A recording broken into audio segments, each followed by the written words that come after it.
La question que vous devriez vous poser aujourd'hui est: en quoi est-ce si important le regard des autres?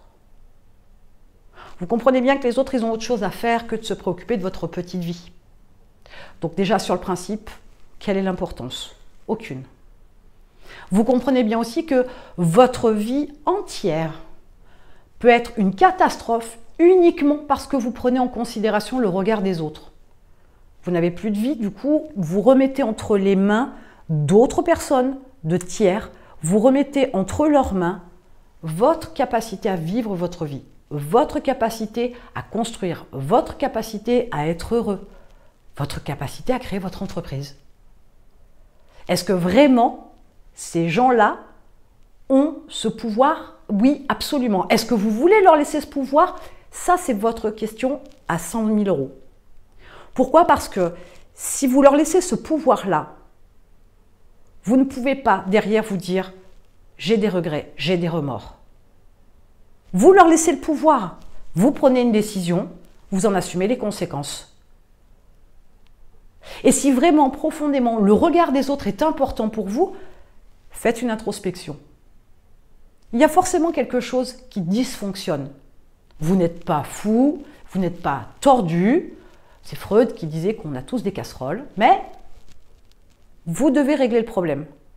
Cette recherche d'attention, cette recherche d'appréciation, cette recherche d'affection est bien synonyme qu'il y a un vide quelque part, qu'il y a quelque chose qui ne fonctionne pas et vous avez besoin de ça pour faire un équilibre. Seulement, cet équilibre-là que vous cherchez à faire n'est pas forcément celui qui vous rend heureux. Vous êtes sans arrêt en train de vous modifier, de vous moduler, de vous peaufiner pour que le regard des autres soit ce que vous attendez d'eux. Mais vous n'avez rien à attendre des autres. Et je l'ai déjà dit, mais les autres, ils ont autre chose à faire que de se préoccuper de votre petite vie, donc ne vous focalisez pas là-dessus. Mais qu'est-ce que ça va changer? Qu'on vous aime ou qu'on ne vous aime pas? De toute façon, ça ne change rien, puisque sur le principe, dans la vie réelle, c'est comme ça. Sur Internet, c'est comme ça. Dans les rapports amoureux, c'est comme ça. Dans les rapports familiaux, c'est comme ça. C'est tout le temps comme ça. Il y a des gens qui vous aiment et il y a des gens qui ne vous aiment pas. Et en quoi est-ce important pour votre vie? Commencez par vous aimer, commencez par avoir confiance en vous, commencez par vous créer un environnement qui vous convient, qui fasse que vous êtes pleinement vous-même.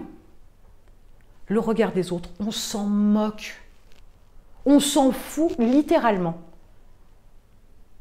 Rien ne vous empêche de vivre au quotidien. Pourquoi vous continuez à fonctionner avec un équilibre qui n'est uniquement mis entre les mains que de tiers pour que vous soyez bien dans votre vie?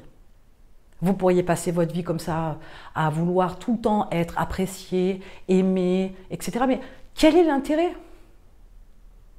Vous vivez pour vous-même, vous ne vivez pas pour les autres. Donc recentrez-vous. Mais posez-vous la question à savoir en quoi est-ce si important pour vous le regard des autres. Je vous laisse mettre en commentaire tout ce que vous ressentez, toutes vos attentes, toutes vos déceptions par rapport au regard des autres.